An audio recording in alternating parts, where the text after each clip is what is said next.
Hi friends, AP DSC bit పక్కాగా వచ్చే video, అలాగే 2018 డిఎస్సి పేపర్లు, అలాగే కొత్తగా 8, 9, 10 తరగతుల టెక్స్ట్ బుక్లు అన్నీ కలిపి ఫిజిక్స్ నుండి కెమిస్ట్రీ నుంచి దాదాపుగా 50+ బిట్స్ని మీరు వీడియో క్లాస్ మొత్తం వింటే 100+ బిట్స్ చేసేయగలిగేలాగా ఉంటుంది. అన్ని ప్రాబ్లమ్స్ ఒక దగ్గర ఇవ్వడం జరిగింది. ఇవి వినండి. నచ్చితే మన ఛానల్ సబ్స్క్రైబ్ చేయండి, లైక్ చేయండి, షేర్ చేయండి.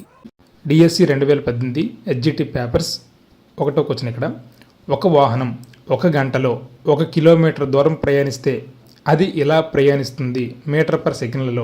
చూడండి, వాహనం 1 గంటలో 1 కిలోమీటర్. జనరల్గా వాహనాల వేగాన్ని కిలోమీటర్ పర్ అవర్లోనే కొలుస్తాం, కానీ ఇక్కడ క్వశ్చన్ ఎలా అడిగారంటే మీటర్ పర్ సెకండ్లో అడిగారు.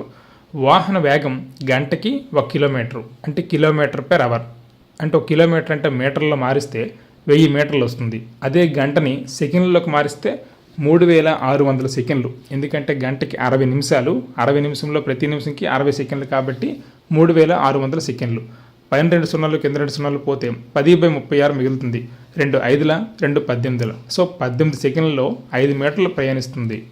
ఇక్కడ 1 గంటకి 1 కిలోమీటర్ దూరం ప్రయాణించే వాహనం యొక్క వేగము మీటర్ పర్ సెకండ్లో 5/18. జనరల్గా మనం క్వశ్చన్లో మార్చుకోవాలన్నా కూడా 5/18తోనే గుణిస్తాం. మీటర్ పర్ సెకండ్లో మార్చాలంటే ఇలా కూడా క్వశ్చన్ ఫ్రేమ్ చేసి ఇచ్చే ఛాన్స్ ఉంటుంది.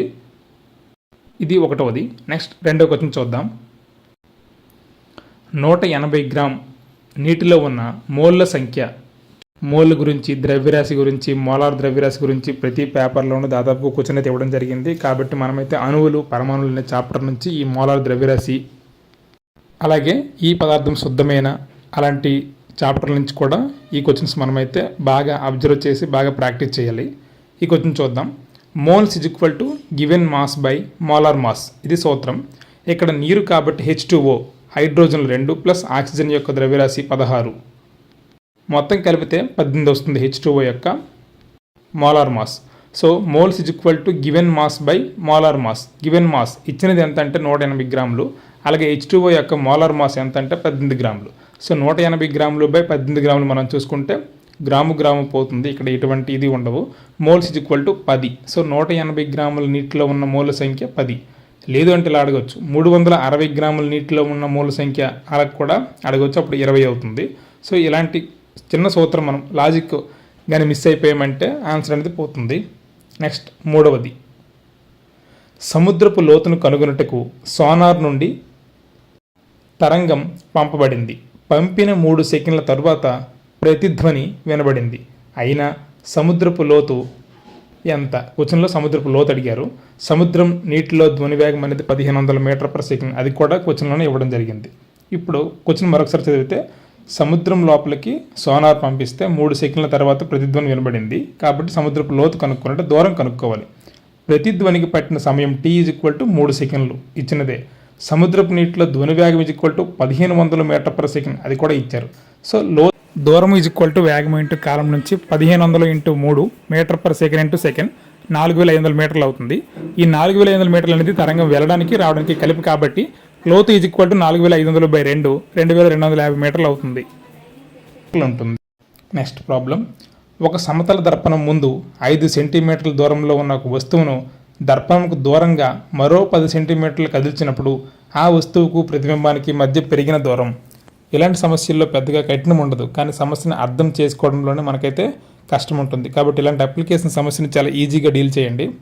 ఇక్కడ దర్పణం ముందు వస్తువుకు దూరం = దర్పణం నుండి ప్రతిబింబానికి దూరం. అంటే ఒక అద్దం దగ్గర మనం ఉంటే మనకి అద్దంకి ఎంత దూరం ఉంటుందో అద్దానికి మనం కనిపించే ప్రతిబింబానికి మధ్య దూరం కూడా అంతే ఉంటుంది. అంటే ఇక్కడ మనకి ప్రతిబింబంకి మధ్య దూరం ఎంత ఉంటుందంటే మన నుంచి అద్దంకి గల దూరానికి రెట్టింపు ఉంటుంది. ఆ లాజిక్ మీద 2 క్వశ్చన్లు ఇస్తారు. ఇక్కడ చూడండి, కింద బొమ్మ ఇచ్చాం కదా, 5 సెంటీమీటర్ల వస్తువు ఉంటే దాని యొక్క ప్రతిబింబ దూరం కూడా అద్దం నుంచి 5 సెంటీమీటర్లు, అంటే మన నుంచి 10 సెంటీమీటర్లు ఉంటుందన్నమాట. ఇప్పుడు అదేవిధంగా 5 సెంటీమీటర్ల దూరం దర్పణానికి ఉంటే వస్తువు నుండి ప్రతిబింబ దూరం 10 సెంటీమీటర్లు అవుతుంది సాధారణంగా. అదే 10 సెంటీమీటర్లు కదిలిస్తే మొత్తం దూరం ఎంత అవుతుందంటే 30 సెంటీమీటర్లు. రెండో బొమ్మ చూస్తే ముందు 5 ఉంది, 10 పెంచాం, మొత్తం 15 అయింది. అలాగే ప్రతిబింబం కూడా 15 అవుతుంది. సో మొత్తం 30 అవుతుంది. మొదట 10 సెంటీమీటర్లు ఉంది, ఇప్పుడు 30 సెంటీమీటర్లు అయింది. అంటే పెరిగిన దూరం అనేది 20 సెంటీమీటర్లు. సో ఆన్సర్ కన్ఫ్యూజ్ అయ్యే ఛాన్స్ ఉంటుంది. 10, 20, 15, 30 అని. ఆన్సర్ అయితే 20 సెంటీమీటర్లు. మొదట 10 ఉంది, ఇప్పుడు 30 అయింది, పెరిగింది 20 సెంటీమీటర్లు. నెక్స్ట్ ఒక కణం ఎస్ వ్యాసార్థం గల వృత్తాకార మార్గంలో తిరుగుతుంది. అయినా ఒక అర్ధ భ్రమణానికి దూరం స్థానభ్రంశాల నిష్పత్తి. చూడండి, అక్కడ వ్యాసార్థం ఎస్ ఇచ్చారు, మనం ఆరనుకున్నా పర్వాలేదు, ఎటువంటి ప్రాబ్లం ఉండదు. కణం యొక్క అర్ధ భ్రమణ దూరము. అర్ధ భ్రమణం అంటే చూడండి, అక్కడ యూ షేప్లో, రివర్స్ యూ షేప్లో ఉంది కదా, అది అర్ధ భ్రమణం. జనరల్గా అర్ధ వృత్తం వేరు, అర్ధ భ్రమణం వేరు.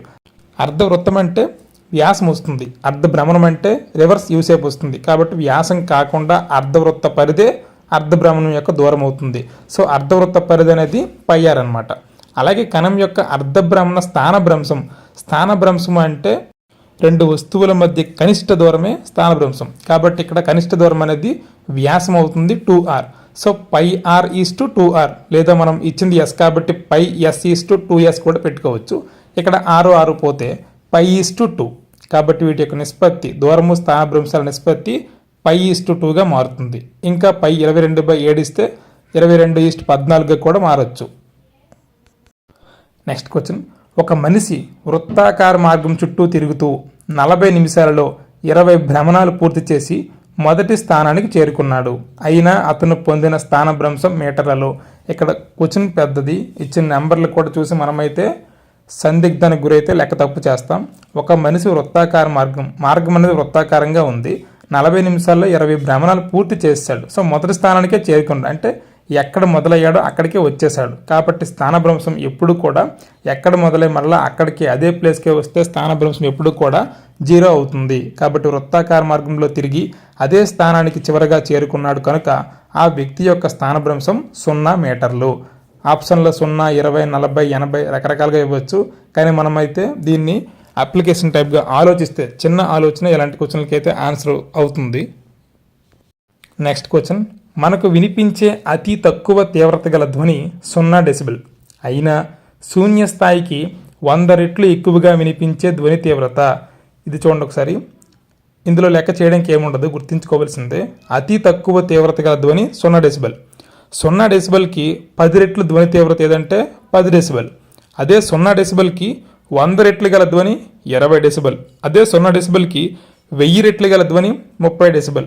అలా గుర్తుంచుకుంటే 100 రెట్లు గల ధ్వని ఏది అంటే 20 డెసిబెల్.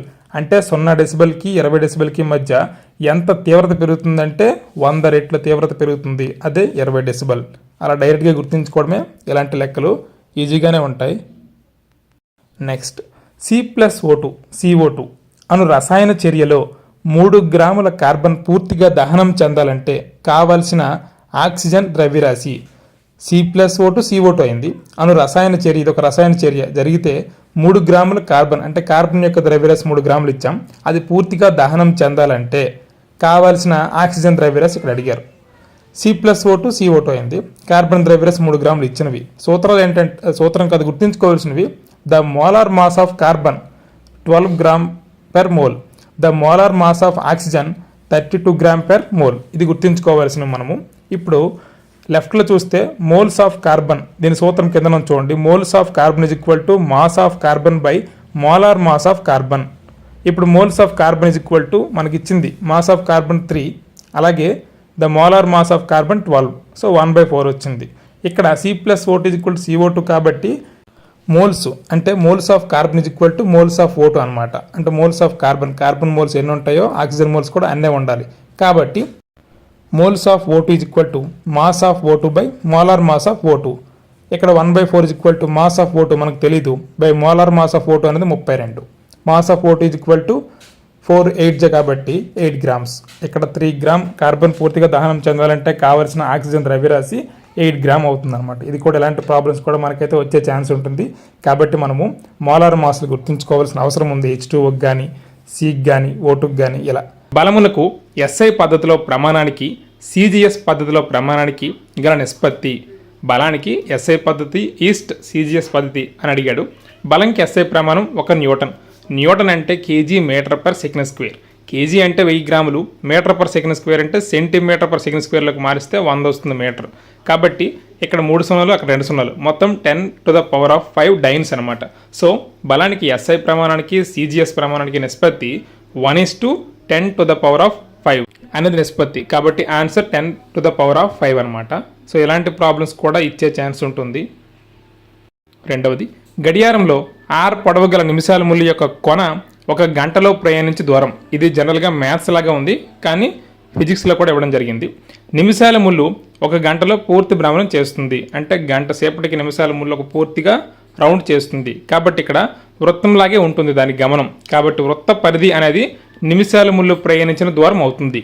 కానీ మనకి ఇక్కడ ఇచ్చిన వ్యాసార్థం R is equal to capital R. కాబట్టి వృత్త పరిధి is equal to 2πr big R వస్తుంది. ఎందుకంటే వ్యాసార్థం is equal to capital R. కాబట్టి ఇలాంటి ప్రాబ్లమ్స్ ఈజీగానే ఇచ్చాడు గత డిఎస్సిలో. ప్రతి పేపర్లో ఒకటి చొప్పున, కొన్ని మాత్రం డిఫికల్ట్గా ఉన్నాయి. ఏది వదలకూడదు. కాబట్టి మనమైతే జాగ్రత్తగా ప్రతి ప్రాబ్లంని అర్థం చేసుకొని చేయాల్సిన అవసరం ఉంటుంది. నెక్స్ట్ ప్రాబ్లం 3.011 ఇంటూ 10⁻24 ఆక్సిజన్ అణువులు కలిగి ఉన్న మోల్ సంఖ్య.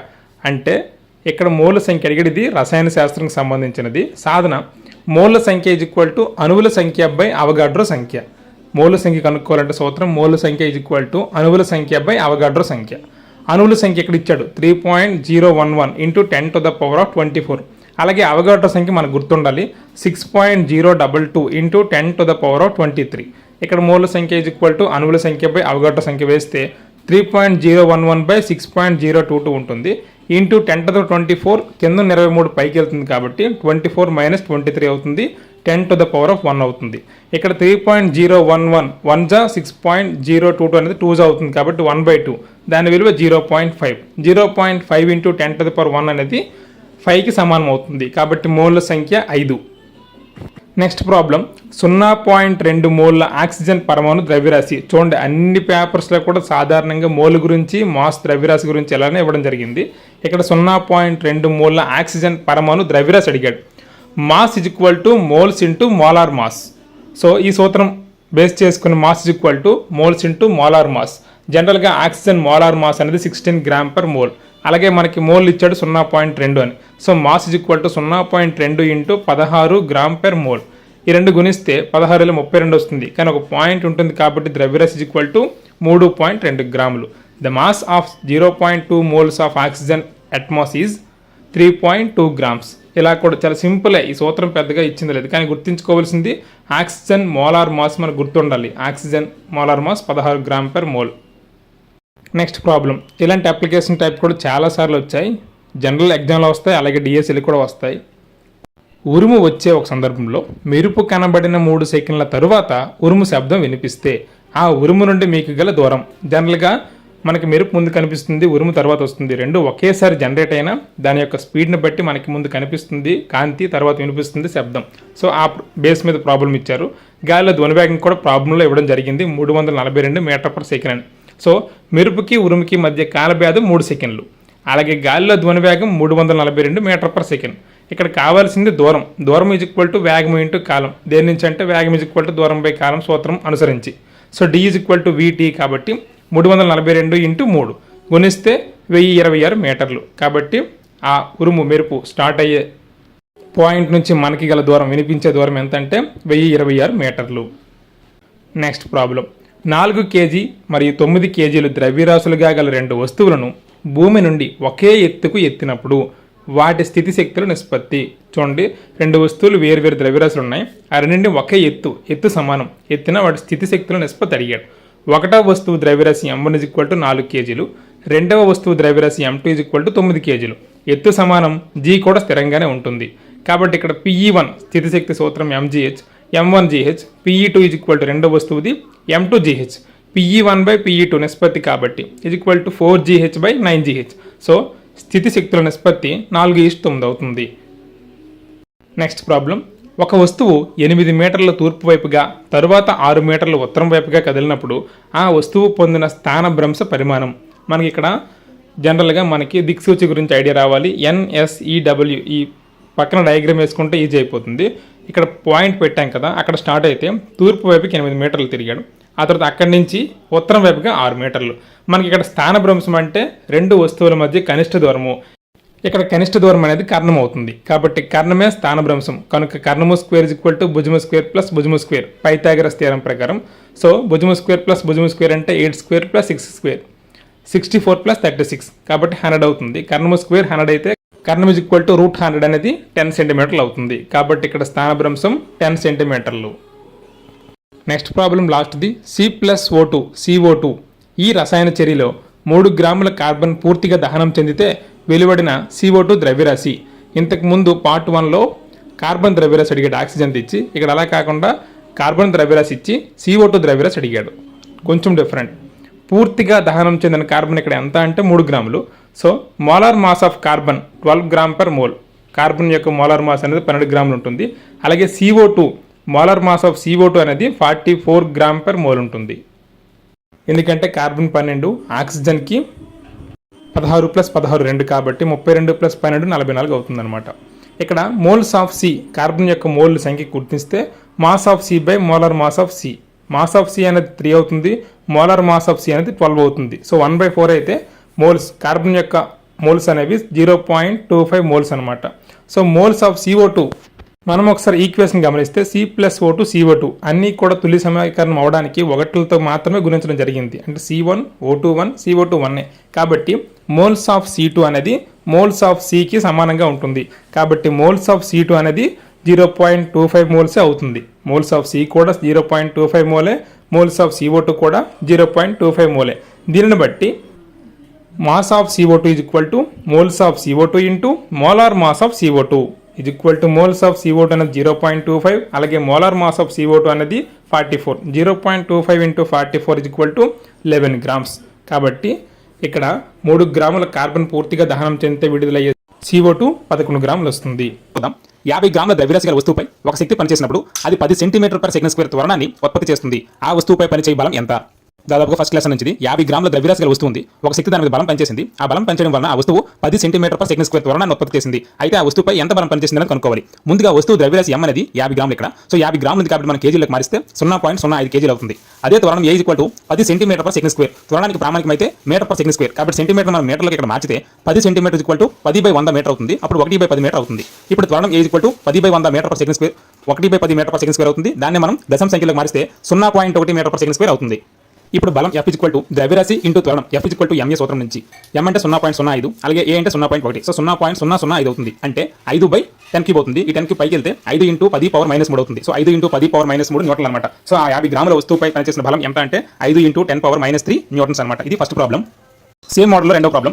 25 కేజీల ద్రవ్యరాశి ఉన్న ఒక పెట్టెను F అనేది N శక్తితో 15 మీటర్లు నెట్టినట్లయితే 480 జౌల్ పని జరిగితే F ను కనుగొనండి. ఇక్కడ జరిగిన పని W = F × S అనమాట. సో పని = బలం ఇంటూ దూరం కాబట్టి. సో పని మనకి 480 జౌల్ కాబట్టి 480 = F బలం కనుక్కోవాలి ఇంటూ 15. సో F ఒకవైపు ఉంచుకుంటే 480/15 అవుతుంది. సో ఇక్కడ మనం భాగిస్తే 32 న్యూటన్లు వస్తుంది. సో జరిగిన బలం = 32 న్యూటన్లు. 25 కేజీల ద్రవ్యరాశి ఉన్న ఒక పెట్టెను F అనేది N శక్తితో 15 మీటర్లు నెట్టినట్లయితే 480 జౌల్ పని జరిగితే అక్కడ బలం అనేది 32 న్యూటన్లుగా ఇలా లెక్క చేస్తాం. సింపుల్ ప్రాబ్లం ఇది. ఇలాంటివే ఇచ్చే ఛాన్స్ ఎక్కువగా ఉంటుంది. నెక్స్ట్ మూడవది, రెండు వస్తువుల మధ్య గురుత్వాకర్షణ బలం అనేది F. రెండు వస్తువుల ద్రవ్యరాశి వాటి మధ్య దూరం మారకుండా వాటి అసలు ద్రవ్యరాశిలో 1/4 వంతు ఉంటే అప్పుడు గురుత్వాకర్షణ బలం ఎంత? రెండు వస్తువుల మధ్య గురుత్వాకర్షణ బలం మొదటి F ఉంది. రెండు వస్తువుల ద్రవ్యరాశి వాటి మధ్య దూరం మారలేదు, అసలు ద్రవ్యరాశిలో 1/4 వంతు ఉంది. అంటే దూరం మారకుండా ద్రవ్యరాశి మాత్రం అసలు ద్రవ్యరాశిలో 1/4 వంతు ఉంటే అప్పుడు గురుత్వాకర్షణ బలం ఎంత? గురుత్వాకర్షణ బలం F = G m1 m2 రెండు వస్తువుల ద్రవ్యరాశులు m1 m2 r². ఇక్కడ చూసుకుంటే m1 అనేది 1/4, m2 అనేది 1/4 వంతు ఉంది కాబట్టి G × m1/4 m2/4 r² వస్తుంది. ఇక్కడ దీన్ని సింప్లికేషన్ చేస్తే G m1 m2 16 r² అవుతుంది. సో ఎడిషనల్గా ఇక్కడ G m1 m2 r² common తీస్తే మిగిలేది 1/16. కాబట్టి మొదట ఉండే గురుత్వాకర్షణ బలంలో ద్రవ్యరాశి 1/4 వంతు రెండింటికి తగ్గుతుంది. కాబట్టి ఇప్పుడు గురుత్వాకర్షణ బలం అనేది మొదటి గురుత్వాకర్షణ బలం కంటే 1/16 వంతు మాత్రమే ఉంటుంది అని దీని అర్థం. Next problem 4ది. 40 కేజీల బరువు గల అమ్మాయి 5 మీటర్లు ఎత్తుగలిగిన మెట్ల వరుసను 4 సెకండ్లలో ఎక్కేస్తుంది. ఈ క్రమంలో ఆమె పొందిన బలం.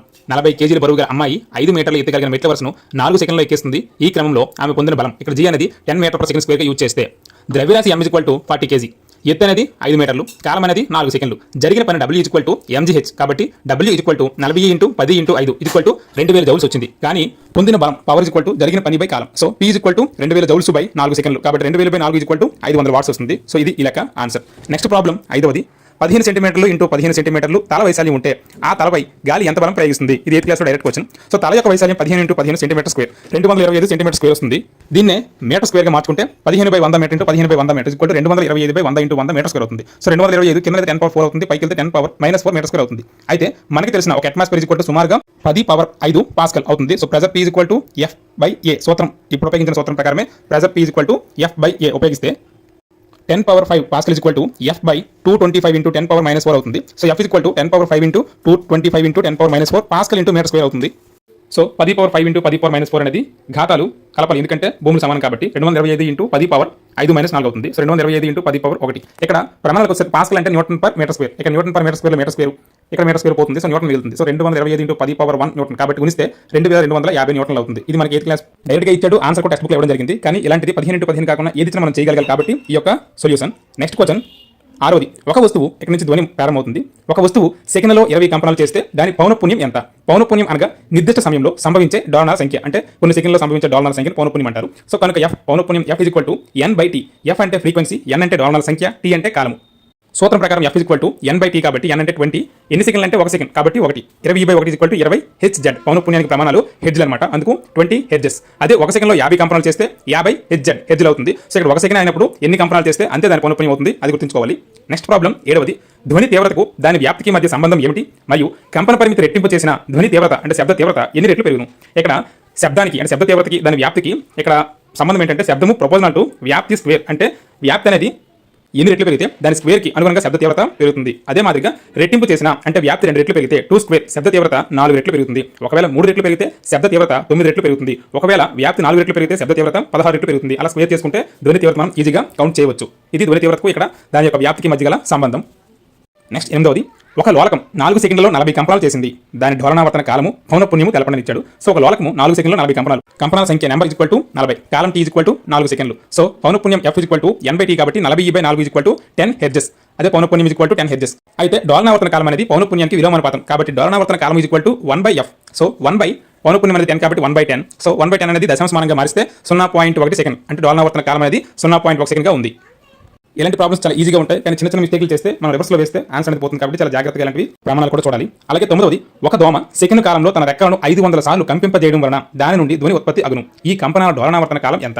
ముందుగా పౌనఃపున్యం కనుక్కుంటే డోలనావర్తన కాలం ఈజీగా కనుక్కోవచ్చు. కాబట్టి పౌనఃపున్యం ఈక్వల్ టు డోలనాలు బై కాలం, కాబట్టి డోలనాలు 500, దాని కాలం 1 సెకండ్ కాబట్టి 500 హెర్ట్జ్ అవుతుంది పౌనఃపున్యం. సో పౌనఃపున్యం వచ్చింది కాబట్టి డోలనావర్తన కాలం అనేది పౌనఃపున్యానికి విలోమానుపాతం కాబట్టి 1/f అవుతుంది. సో 1/500. సో 1ని 500 చేత భాగిస్తే ఆన్సర్ అనేది దశాంశ సంఖ్యలో వస్తుంది. 0.002 సెకండ్లు అవుతుంది. ఇక్కడ డోలనావర్తన కాలం 0.002 సెకండ్లు. ఇక్కడ ప్రాబ్లం చేయడం ఎలాగో రావాలి, అలాగే భాగాహారం కూడా చాలా జాగ్రత్తగా చేస్తేనే లెక్కన ఆన్సర్ అనేది జాగ్రత్తగా వేయగలం. లేకపోతే 0.02 0.0002 వేసేసే సందర్భాలు ఉంటాయి. నెక్స్ట్ 10వది. ఒక హెర్ట్జ్ ఈక్వల్ టు డాష్ కంపనాలు బై నిమిషం. మనం లెక్క చాలా జాగ్రత్తగా చదివితే రెండు చేయలేము. ఒక హెర్ట్జ్ ఈక్వల్ టు డాష్ కంపనాలు బై నిమిషం. చూడండి, జనరల్గా హెర్ట్జ్ అనేది పౌనఃపున్యం ఈక్వల్ టు కంపనాలు బై సెకండ్ కొలుస్తాం, కానీ డాష్ కంపనాలు బై నిమిషం అన్నారు కాబట్టి జాగ్రత్తగా ఆలోచించాలి. పౌనఃపున్యానికి ప్రమాణం hertz. F equal to n/t. n/t T time కాబట్టి జనరల్గా సెకండ్లో వేస్తాం. సో నిమిషానికి 60 సెకండ్లు కాబట్టి పౌనఃపున్యం అనేది 1 హెర్ట్జ్ ఇచ్చారు కాబట్టి 1 ఈక్వల్ టు n/60 వేసాం. So n equal to number off frequency equal to 60 కంపనాలు అనమాట. సో 60 కంపనాలు నిమిషానికి చేస్తే దాని యొక్క పౌనఃపున్యం ఎంత అవుతుందంటే 1 హెర్ట్జ్ అవుతుంది. అదే 1 సెకండ్లో అయితే 1 కంపనం చేస్తేనే 1 హెర్ట్జ్ అవుతుంది. అయితే నిమిషంలో ఎన్ని కంపనాలు అంటే 60 కంపనాలు. సో ఈ చిన్న లాజిక్ మీద ఈ ప్రాబ్లం ఇవ్వడం జరిగింది. ఇది టెక్స్ట్ బుక్లో లేదు. 11వది. పహేలి తన పరిశీలనలో మెరుపులు మెరిసిన 5 సెకండ్ల తరువాత శబ్దం వినబడింది అని గమనించింది. అయితే తనకి ఆ మెరుపు మెరిసిన ప్రాంతానికి గల దూరం ఎంత? స్పీడ్ ఆఫ్ సౌండ్ ఎంత తీసుకోవాలంటే 330 మీటర్ పర్ సెకండ్ తీసుకోవాలి. చూడండి, పహేలి తన పరిశీలనలో మెరుపులు మెరిసిన 5 సెకండ్ల తరువాత శబ్దం వినబడింది అని గమనించింది. అయితే తనకి ఆ మెరుపు మెరిసిన ప్రాంతానికి గల దూరం ఎంత? చూడండి, మెరుపు మెరవడము శబ్దం రావడం ఒకేసారి జరుగుతుంది, కానీ ధ్వని కంటే కాంతి వేగం ఎక్కువ కాబట్టి మనకి ముందుగా మెరుపు కనబడుతుంది, తర్వాత ధ్వని వినబడుతుంది. ఆ లాజిక్ మీద దాని క్వశ్చన్లు వస్తాయి. So speed of sound 330 metre per second తీసుకోవాలి. టైం ఎన్ని సెకండ్లో మనకి కనబడింది అంటే 5 సెకండ్లు. కాబట్టి దూరం equal to speed into time 330 into 5 metre per second into second. So 330 into 5 చేస్తే 1650. సో 1650 మీటర్లు. సో ఆ మెరుపుకును పహేలికి మధ్య దూరం 1650 మీటర్లు. Last 12th question. లఘులోలకం 20 సెకండ్లలో 10 కంపనాలు చేసిన పౌనఃపున్యము డోలనావర్తన కాలం కనుక్కోండి. సేమ్ ప్రాబ్లం మనం చేసాం already. So column t equal to 20 సెకండ్లు. కంపనాలు అనేవి 10. ఇక్కడ ఎక్కువ సెకండ్లో తక్కువ కంపనాలు జరిగాయి కాబట్టి పౌనఃపున్యం దాదాపుగా తగ్గుతుంది. పౌనఃపున్యం f equal to n/t equal to 10 కంపనాలు బై 20 సెకండ్లు. సో 10/20 చేస్తే 1/2 అంటే అర అంటే 0.5 హెర్ట్జ్ అవుతుంది. సో డోలనావర్తన కాలం అనేది పౌనఃపున్యానికి విలోమానుపాతం కాబట్టి 1/f ఈక్వల్ టు 1/0.5. సో 0.5 దశాంశం నుంచి భిన్నంగా మారిస్తే 5/10. కింద ఉండే 10 పైకి వెళ్తుంది. సో 10/5 అంటే 2. డోలనావర్తన కాలం 2 సెకండ్లు, అంటే ప్రతి 2 సెకండ్లకి ఒక కంపనం జరుగుతుంది అని ఈజీగా గుర్తుంచుకోవచ్చు. పరావర్తన నియమం ప్రకారం పతన కోణం 60 డిగ్రీలు అయితే పరావర్తన కోణం విలువ ఎంత? మొదటి పరావర్తన నియమం ప్రకారం పతన కోణం 60 డిగ్రీలు అయితే పరావర్తన కోణం విలువ ఎంత? చూడండి, మొదటి పరావర్తన నియమం ఏం చెప్తుందంటే పతన కోణం పరావర్తన కోణం ఎల్లప్పుడూ సమానంగా ఉంటాయని చెప్తుంది. కాబట్టి క్వశ్చన్లోనే మనం దాదాపుగా ఆన్సర్ వెతకొచ్చు. మొదటి పరావర్తన నియమం సూత్రం తెలిస్తే పతన కోణం 60 డిగ్రీలు కాబట్టి పరావర్తన కోణం కూడా 60 డిగ్రీలే ఉంటుంది. మొదటి పరావర్తన నియమం is equal to sine i is equal to sine r. పతన కోణం ఈజ్ ఈక్వల్ టు పరావర్తన కోణం కాబట్టి పరావర్తన కోణం కూడా పతన కోణం 60 డిగ్రీలు అయింది కాబట్టి పరావర్తన కోణం కూడా 60 డిగ్రీలు అవుతుంది. ఇది మొదటి సమస్య. ఇది టెక్స్ట్ బుక్లో టాపిక్లో నుంచి ఇవ్వడం జరిగింది. రెండవది, పరావర్తన కిరణం పతన కిరణంతో 90 డిగ్రీలు కోణం చేస్తుంటే పతన కోణం విలువ ఎంత? ఇక్కడ చూడండి, కిరణాలు చేసే కోణం ఇచ్చాడు, మనకు అడిగేది పతన కోణం. చాలా జాగ్రత్తగా అర్థం చేసుకోవాలి, లేకపోతే పతన కోణం 90 డిగ్రీలు పెట్టే ఛాన్స్ ఉంటుంది. కాబట్టి చాలా జాగ్రత్తగా అబ్జర్వ్ చేస్తే పరావర్తన కిరణం అనేది పతన కిరణంతో చేసిన కోణం 90 డిగ్రీలు. కాబట్టి ఈ పతన కోణం అనేది ఆ దర్పణంతో చేసే కోణం ఎంత అంటే 90 డిగ్రీలో సగం అవుతుంది. మీకు ఇమేజ్ చూస్తే అర్థమైపోతుంది, 90 డిగ్రీలో సగం ఉంటుంది. కాబట్టి పతన కోణం అనేది లంబంలో సగం అవుతుంది. కాబట్టి పతన కోణం = 90 డిగ్రీలు బై 2 = 45 డిగ్రీలు అవుతుంది. సో ఇలాంటివి చాలా జాగ్రత్తగా ఒక ఇమేజ్ వేసుకుంటేనే మనకి బ్రెయిన్లో అర్థమవుతుంది. లేదంటే 90 డిగ్రీలు ఇచ్చారు కదా అని చెప్పి ఆన్సర్ 90 డిగ్రీ అనేది మనం టిక్ చేసేస్తాం, అది తప్పు అయిపోతుంది. కాబట్టి కేర్ఫుల్గా మనమైతే అబ్జర్వ్ చేయాలి. కనుక పతన కోణం అనేది 90 డిగ్రీలో సగం ఉంటుంది, 45 డిగ్రీలు. అలాగే పరావర్తన కోణం అడిగినా కూడా 90 డిగ్రీలో సగం ఉంటుంది, 45 డిగ్రీలే అవుతుంది. నెక్స్ట్ ప్రాబ్లం మూడవది, ఒకదానికోటి 40 సెంటీమీటర్ల దూరంలో సమాంతరంగా ఉన్న 2 దర్పణాల మధ్య కొవ్వొత్తిని ఉంచినప్పుడు ఏర్పడే ప్రతిబింబాల సంఖ్య. చూడండి, క్వశ్చన్ చాలా జాగ్రత్తగా మనం చదవాలి. ఒకదానికోటి 40 సెంటీమీటర్ల దూరం, మనకి ఇచ్చింది ఇక్కడ దూరం. సమాంతరంగా ఉన్న 2 దర్పణాల మధ్య దూరం 40 సెంటీమీటర్లు ఇచ్చాడు, సమాంతరంగా ఉన్నాయి అన్నాడు. కాబట్టి సమాంతరంగా ఉంటే వాటి మధ్య కోణం 0 డిగ్రీలు అవుతుంది. సో ఇక్కడ ఇచ్చిన సమాంతరంగా దూరం కాబట్టి 2 దర్పణాలు సమాంతరంగా ఉంటే వాటి మధ్య ఏర్పడే ప్రతిబింబాలు అనంతం అవుతాయి.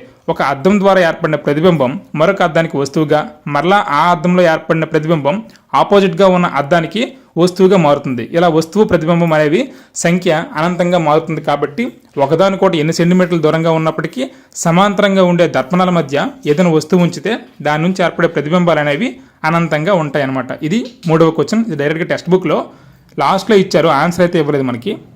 నాలుగవది, 2 దర్పణాల మధ్య కోణం 60 డిగ్రీలు అయితే ఏర్పడే ప్రతిబింబాల సంఖ్య. ఇక్కడ ఇచ్చిన లెక్కలు దర్పణాల మధ్య కోణం ఇచ్చారు 60 డిగ్రీలు, ఇంతకు ముందు లెక్కలో దూరం ఇచ్చారు. సో దూరంకి కోణంకి కొంచెం డిఫరెన్స్ ఉంది, మనం చదివేటప్పుడు జాగ్రత్తగా చదవాలి.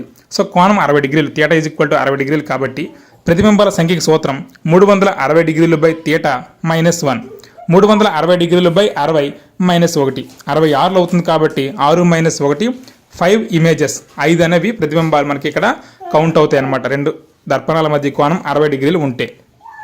నెక్స్ట్ ప్రాబ్లం ఐదవది, 2 దర్పణాల మధ్య ఒకే ఒక్క ప్రతిబింబం ఏర్పడింది అనుకుంటే ఆ దర్పణాల మధ్య గల కోణం ఎంత?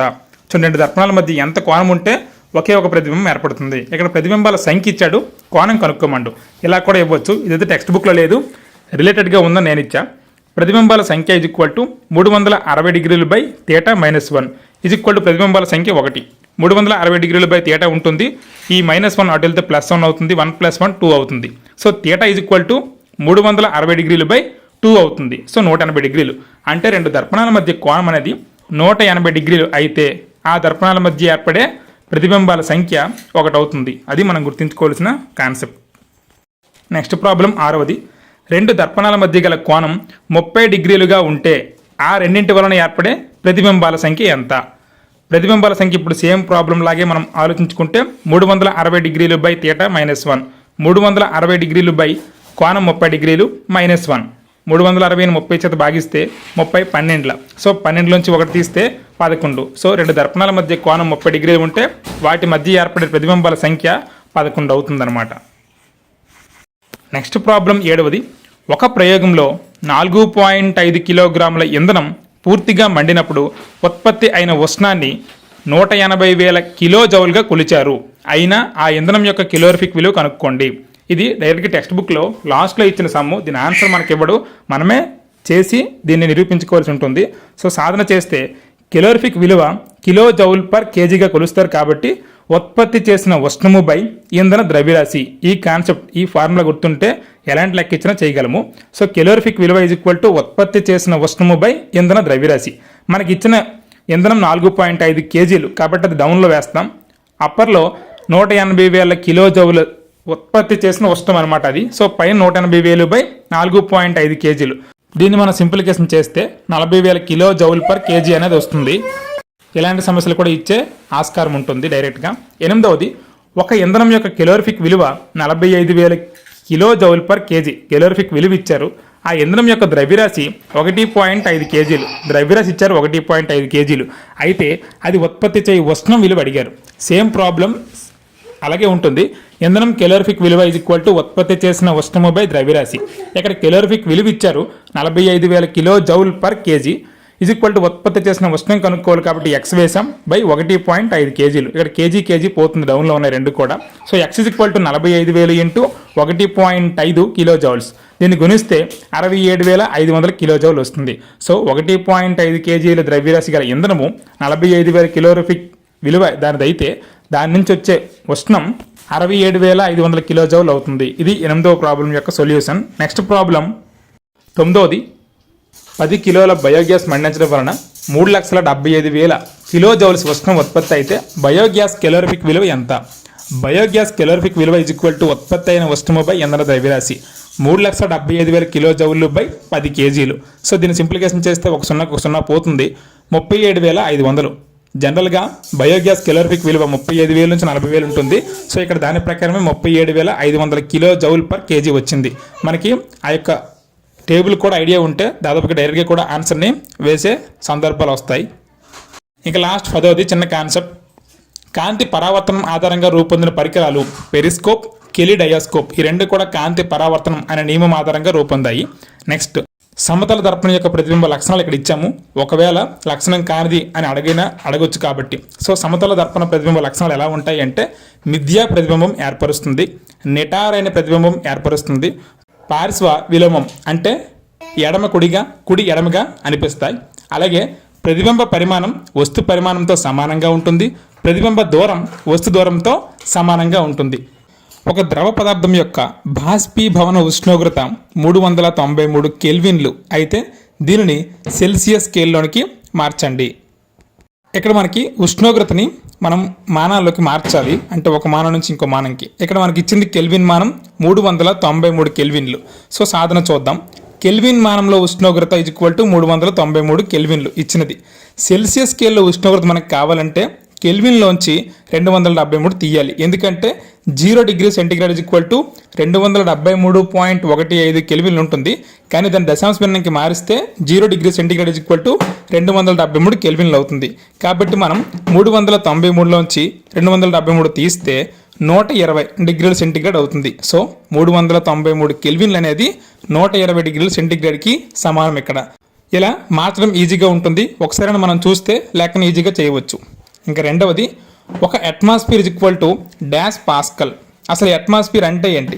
అట్మాస్ఫియర్ అనేది వాయువు కలగజేసిన పీడనం కొలవడానికి ఉపయోగించే ప్రమాణం. సో ఇక్కడ పాస్కల్ అంటే ఏంటంటే పీడనం యొక్క ప్రమాణాన్ని పాస్కల్లో కొలుస్తారు.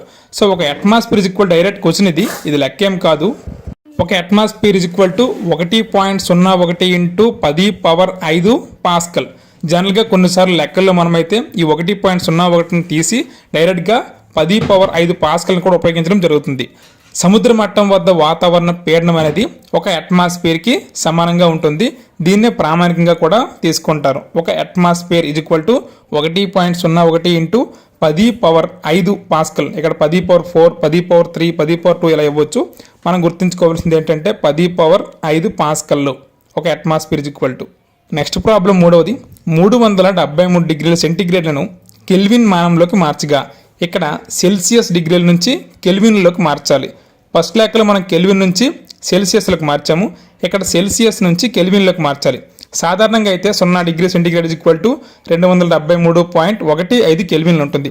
కానీ దశాంశాన్ని సవరిస్తే 0 డిగ్రీ సెంటీగ్రేడ్ 273 కెల్విన్. మరి రెండు వైపులా మనం 373తో కలిపితే 0 డిగ్రీకి 373 కలిపితే 373 డిగ్రీల సెంటీగ్రేడ్ అవుతుంది. సో అది ఎంతకు సమానం అంటే 273 ప్లస్ 373 కలిపితే 646 కెల్విన్లు. 373 డిగ్రీల సెంటీగ్రేడ్ 646 కెల్విన్లకి సమానం అన్నమాట. 4వది, ఇదైతే కంటెంట్ నుంచి ప్రాబ్లంగా తయారు చేయడం జరిగింది. ఇత్తడిలో సాధారణంగా జింక్ 30%, రాగి 70% ఉంటుంది. దాన్ని బేస్ చేసుకుని ఈ ప్రాబ్లం ఇచ్చాము. ఇత్తడిలో జింక్ 30% కలదు.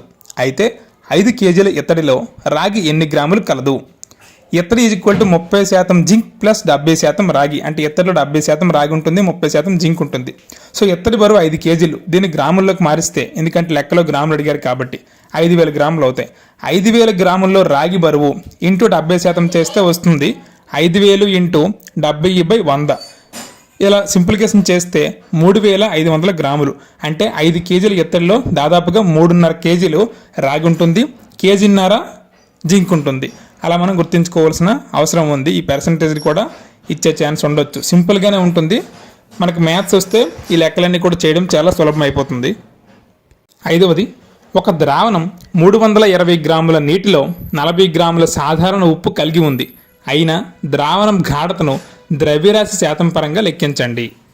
ఇక్కడ ఒకసారి ద్రావితం సాల్ట్ కాబట్టి ద్రావిత భారం 40 గ్రాములు, ద్రావణి భారం సాల్ట్ ఎందులో కలిపింది అంటే నీరులో కాబట్టి ద్రావణి భారం 320 గ్రాములు. మరి ద్రావితం కలిపితే ద్రావణం అంటాం. ద్రావణం = మొత్తం 360 గ్రాములు, 320 గ్రాముల నీరు ప్లస్ 40 గ్రాముల ఉప్పు. ద్రావణ ద్రవ్యరాశి శాతంకి సూత్రం ద్రావిత ద్రవ్యరాశి బై మొత్తం ద్రావణం ద్రవ్యరాశి ఇంటూ 100.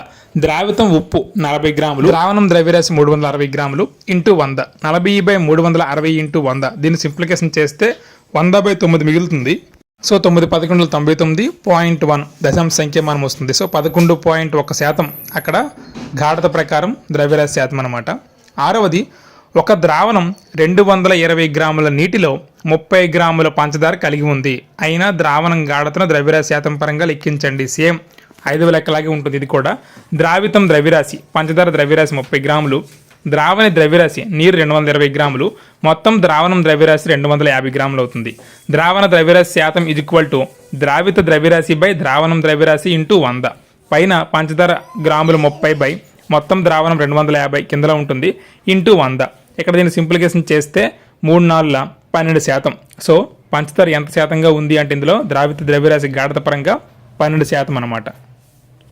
7వది కూడా సేమ్ 5, 6 లాగే ఉంటుంది, కానీ డిఫరెంట్గా ఉంటుంది. 4 లెక్కలు ఒకే దాంట్లో ఇవ్వచ్చు. డిఫికల్టీ లెవెల్గా పేపర్ ఇవ్వాలంటే ఎలాంటి మోడల్ ఇవ్వచ్చు. క్రింది వానలో ఏ ద్రావణం గాఢత ద్రవ్యరాశి శాతం పరంగా అధికం అంటే దేని యొక్క ద్రావణం గాఢత ద్రవ్యరాశి శాతం పరంగా అధికంగా ఉందో కనుక్కోవాలి. 200 గ్రాముల నీటిలో 10 గ్రాముల ఉప్పు. దీన్ని కౌంట్ చేస్తే ద్రావితం ఉప్పు 10 గ్రాములు బై మొత్తం 210 ఇంటూ 100. 2వది 160 గ్రాముల నీటిలో 15 గ్రాములు పంచదార. పైన 15 వస్తుంది, కింద మొత్తం ద్రావణం 175 ఇంటూ 100. సిలో ఉన్నది 200 గ్రాముల నీటిలో 60 గ్రాముల పొటాషియం పర్మాంగనేట్ ఉంది. సో పైన 60 బై కిందన 260 ఇంటూ 100. 4వది 90 గ్రాముల నీటిలో 20 గ్రాముల సోడియం కార్బోనేట్ ఉంది. సో పైన 20 కింద మొత్తం కలిపితే 110 ఇంటూ 100. ఇలా చేసినప్పుడు వీటిని సింప్లికేషన్ చేస్తే అన్నిటికన్నా అధికంగా సి 200 గ్రాముల నీటిలో 60 గ్రాముల పొటాషియం పర్మాంగనేట్ అనేది అత్యధికంగా గాఢత ద్రవ్యరాశి శాతం ఎక్కువగా ఉందన్నమాట. అలా అడగవచ్చు, లేదా అల్పంగా అడగవచ్చు, లేదా ఆరోహణ క్రమంలో అమర్చమని కూడా అలాంటి ప్రాబ్లమ్స్ అడగవచ్చు డిఫికల్టీగా పేపర్ ఇవ్వాలి అనుకుంటే. 8వది, సెల్సియస్ స్కేల్లో శరీర ఉష్ణోగ్రత 40 డిగ్రీల సెంటీగ్రేడ్ పెరిగింది.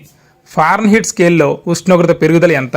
చూడండి, ఇది తప్పుగా అనుకుని చాలామంది భావిస్తారు, కానీ ఇలాంటి డిఫరెంట్ క్వశ్చన్ మనం ఒకసారి అనాలిసిస్ చేసుకోవాలి. ఇక్కడ సెల్సియస్ స్కేల్లో శరీర ఉష్ణోగ్రత 40 డిగ్రీల సెంటీగ్రేడ్ పెరిగింది చూపించట్లేదు. 40 అంటే ఉన్నది కొంత, 40 డిగ్రీల సెంటీగ్రేడ్ అప్పుడు పెరిగింది. అయితే ఫారెన్హీట్ స్కేల్లో ఉష్ణోగ్రత పెరుగుదల ఎంత అని అడిగారు. సో డిగ్రీ సెంటీగ్రేడ్ డిగ్రీ ఫారెన్హీట్ల మధ్య సంబంధం ఏంటి అంటే F = C × 9/5 అంటే పెరుగుదలలో సంబంధం ఇది. జనరల్గా అయితే F = C × 9/5 + 32 ఉంటుంది.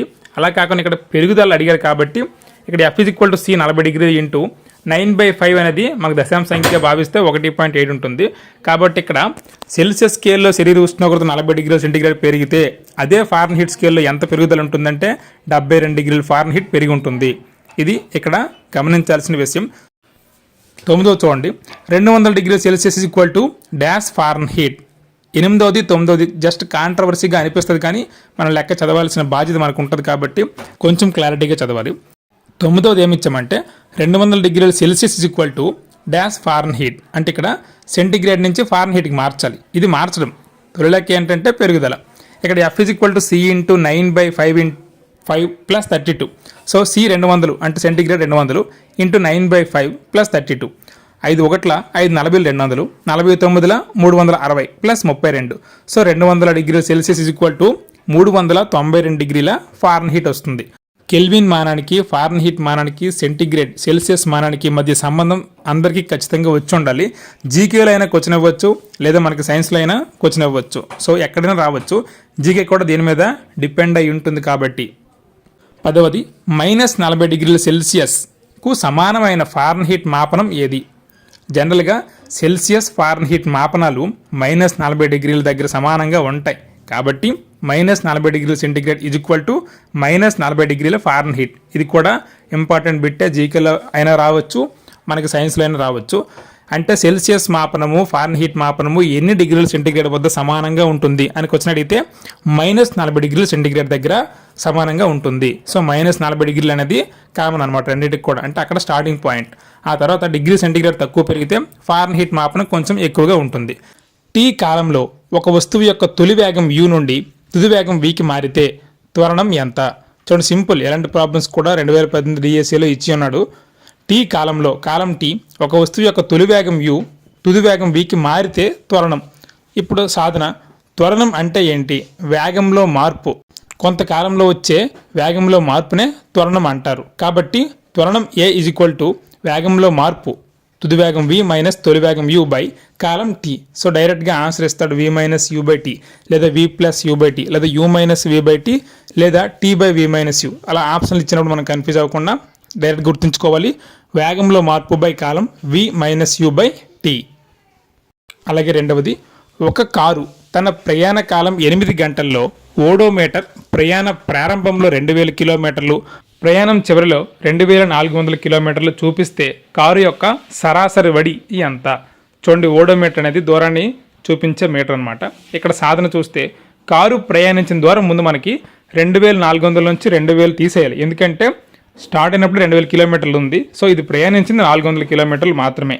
అలాగే సరాసరి వడి సూత్రం అనేది v యావరేజ్ = s/t, ప్రయాణించిన దూరము బై ప్రయాణించిన కాలము. కాలం 8 గంటలు, దూరం 400 కిలోమీటర్లు.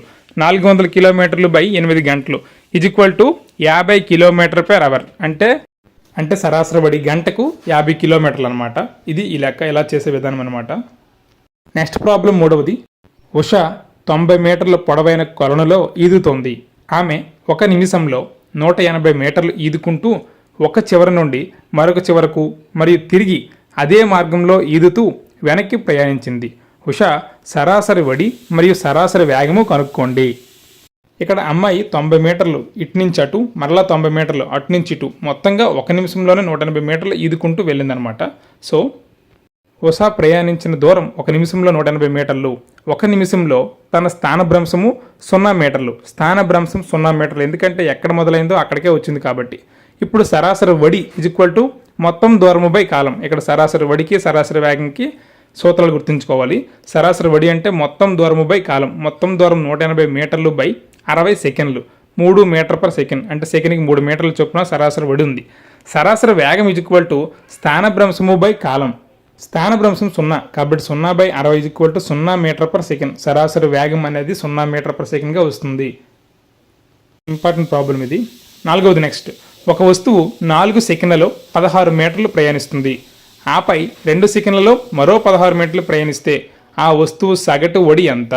మొదటి 4 సెకండ్లలో 16 మీటర్లు ప్రయాణించింది. ఆ తర్వాత 2 సెకండ్లలో మరో 16 మీటర్లు ప్రయాణిస్తే వస్తువు యొక్క సగటు వడి ఎంత? చూసుకుంటే వస్తువు ప్రయాణించిన మొత్తం దూరం 16 + 16 32 మీటర్లు.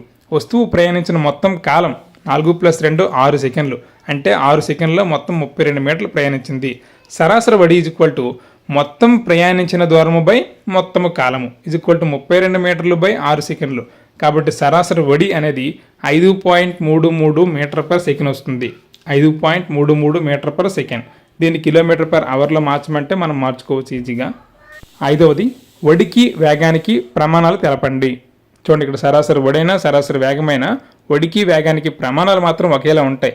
కానీ లెక్క కట్టే విధానం మాత్రం సరాసరి వడి అంటే ప్రయాణించిన మొత్తం దూరము, సరాసరి వేగము అంటే స్థానభ్రంశము పై కాలం రెండింటికి కామన్గా వస్తుంది. కాబట్టి ప్రమాణం మాత్రం ఒకటే, km/h లేదా మీటర్/సెకండ్ ఇలా ఇవ్వచ్చు. km/h లేదా మీటర్/సెకండ్ దేనికి ప్రమాణం? ఆప్షన్ ఏ వడి, ఆప్షన్ బి వేగం, ఆప్షన్ సి పై రెండు, ఆప్షన్ డి ఏది కాదు. అలాంటప్పుడు కన్ఫ్యూజ్ అవ్వకుండా ఆప్షన్ సి వడి మరియు వేగం రెండు మనం పెట్టే సందర్భాలు ఉండాలి. ఆరవది, ఒక వస్తువు 20 సెకండ్లలో 400 మీటర్లు వెళ్ళిన దాని యొక్క వేగము km/hలో తెలపండి. ఇప్పుడే చెప్పాం, మీటర్/సెకండ్ ఇచ్చి km/hలో కూడా మార్చమనే సందర్భాలు. వస్తువు ప్రయాణించిన దూరము 400 మీటర్లు, అంటే 400/1000 కిలోమీటర్లు. వస్తువు ప్రయాణించిన కాలం 20 సెకండ్లు అంటే 20/3600, ఎందుకంటే గంటకి 3600 సెకండ్లు కాబట్టి. వస్తువు వేగము దూరం బై కాలము 400/1000/20/3600. దీన్ని సింప్లికేషన్ చేస్తే 400/1000 ఇంటూ కింద ఉన్న భిన్నం రివర్స్ అవుతుంది కాబట్టి 3600/20 వస్తుంది. దీన్ని కానీ మనం సూక్ష్మీకరిస్తే 72 km/hగా మారుతుంది. అంటే 20 సెకండ్లో 400 మీటర్లు వెళ్ళిన యొక్క వస్తువు యొక్క వేగము km/h చెప్పాలంటే 72 km/h అనమాట. ఇదే లెక్కన సింపుల్గా 400/20 వేసి 18/5 గుణించినా కూడా 72 వస్తుంది. అంటే మీటర్ పర్ సెకండ్ ఇచ్చింది km/hలో మారాలంటే 18/5తో గుణించినా కూడా సరిపోతుంది. అలా కూడా చేయొచ్చు. సో 2 రకాల మోడల్లో ఏది నచ్చితే ఈజీగా ఉంటుంది. 7వది, ఒక ప్రతిధ్వని 2 సెకండ్లలో తిరిగి వచ్చింది. ధ్వని యొక్క వేగం 342 మీటర్ పర్ సెకండ్గా ఉన్న కారణంగా మూలం నుండి పరావర్తన ఉపరితలం యొక్క దూరం ఎంత? ఇదే 2018 డిఎస్లో ఇలాంటి మోడల్ను సముద్రం దూరాన్ని గురించి అడిగాడు. ఇంకో ప్రాబ్లం కూడా అడిగాడు, అది కూడా మీకు త్వరలో అందిస్తాను. ఒక ప్రతిధ్వని ఈకో సౌండ్ 2 సెకండ్లలో తిరిగి వచ్చింది. ధ్వని యొక్క వేగము 342 మీటర్ పర్ సెకండ్. ఇక్కడ సాధన చూసుకుంటే ధ్వని వేగం 342 మీటర్ పర్ సెకండ్. ప్రతిధ్వని వినడానికి పట్టే సమయం 2 సెకండ్లు. ఇక్కడ ప్రయాణించిన దూరం అనేది 2D అవుతుంది, ఎందుకంటే వెళ్ళడము మరియు రావడము. 2D = v × t. ఇక్కడ 2D డిస్టెన్స్ మనకు తెలియదు, d అలా ఉంచుతాం. 2 = 342, అది ధ్వని యొక్క వేగము, కాలం 2 సెకండ్లు కాబట్టి 2 పోతుంది, దూరం 342 మీటర్లు అవుతుంది. అలాగే 8వది, అకస్మాత్తుగా బస్సు ప్రారంభమైనప్పుడు ప్రయాణికులు వెనక్కి నెట్టబడతారు. ఇది ఏ న్యూటన్ నియమం గురించి చెబుతుంది? ఆన్సర్ న్యూటన్ మొదటి నియమము, జడత్వం. అకస్మాత్తుగా బస్సు ప్రారంభమైనప్పుడు ప్రయాణికులు వెనక్కి నెట్టబడతారు. ఇది ఏ న్యూటన్ నియమం అంటే న్యూటన్ మొదటి నియమం. చలనం యొక్క మొదటి సమీకరణము డాష్ మధ్య సంబంధం ఇస్తుంది, వేగము మరియు సమయము. చలనం యొక్క మొట్టమొదటి సమీకరణం దేని మధ్య సంబంధం ఇస్తుంది అంటే వేగము మరియు సమయం. ఇవి టెక్స్ట్ బుక్ వెనక్కి ఉన్న పాయింట్లు, సో మీకు ఉపయోగపడతాయని ఇలా కూడా ఇవ్వడం జరిగింది. అలాగే 9వది, క్రింది వానిలో శక్తి కానిది. ఆప్షన్ ఏ తన్యత, ఆప్షన్ బి లంబం, ఆప్షన్ సి ద్రవ్యరాశి, ఆప్షన్ డి బరువు. ఆన్సర్ ద్రవ్యరాశి. ఎందుకంటే తన్యత అనేది తాడులో ఒకవైపు బలం వేరొక వైపుకి సమానమైతే తాడు తన్యత అవుతుంది. లంబం అంటే శరీరానికి లంబంగా ఉపరితలం ద్వారా ప్రయోగించబడే బలమే, అది కూడా బలమే. ద్రవ్యరాశి మాత్రం ఇది పదార్థం మాత్రమే కానీ బలం అయితే కాదు. బరువు భూ ఉపరితలంపై ఏదైనా వస్తువుపై గురుత్వాకర్షణ బలం అనేది బరువు అవుతుంది. సో బరువు బలం అవుతుంది కానీ ద్రవ్యరాశి మాత్రం శక్తి కానీ బలం కానీ అవ్వదనమాట. లాస్ట్ క్వశ్చన్ 10వది, కారు గంటకు 8 కిలోమీటర్ల వేగంతో కొంత దూరం ప్రయాణిస్తుంది మరియు గంటకు 12 కిలోమీటర్ల వేగంతో తిరిగి వస్తుంది. కారు తీసుకునే మొత్తం సమయం 15 గంటలైతే ఆ మొత్తం ప్రయాణం చేసిన దూరం ఎన్ని కిలోమీటర్లు? చూడండి, 8 కిలోమీటర్ల వేగంతో కొంత దూరం ప్రయాణించింది, రిటర్న్ మాత్రం 12 కిలోమీటర్ల వేగంతో వచ్చింది గంటకు. సో మొత్తం 15 గంటలు తీసుకుంది టైం. సో ప్రయాణించిన దూరం ఎంత? దూరం = వేగం × కాలం సూత్రం. సో దూరం d అయితే d మనకు తెలియదు కాబట్టి వేగానికి దూరము బై కాలం కాబట్టి d/8 అంటే 8 గంటల్లో ప్రయాణించింది సగము. అదే సగం ప్లస్ d/12 అంటే అటు నుంచి వచ్చింది మొత్తం గంటలు 15. సో దీన్ని సింప్లికేషన్ చేస్తే ఇక్కడ హారం 24 అవుతుంది, కసా కడితే 3d + 2d = 15 అనమాట. మొత్తం 5d/24 = 15, d = 72 km. సో మొత్తం ప్రయాణించిన దూరం ఇక్కడ 2d అవుతుంది, రెండు వైపులా d కాబట్టి రెండు వైపులా ప్రయాణించిన దూరం = 2d = 2 × 72 = 144 కిలోమీటర్లు. ఇది ఫ్రెండ్స్ ఈరోజు వీడియో. ఏపీడిఎస్సి బిట్ పక్కాగా వచ్చే వీడియో, ప్రతి ఫిజిక్స్ లెక్క ఈ వీడియోలో ఉంటుంది. కాబట్టి ఈ వీడియో మీకు నచ్చినట్లయితే మన ఛానల్ సబ్స్క్రైబ్ చేయండి, లైక్ చేయండి, మీ ఫ్రెండ్స్ అందరికీ షేర్ చేయండి. Thank you.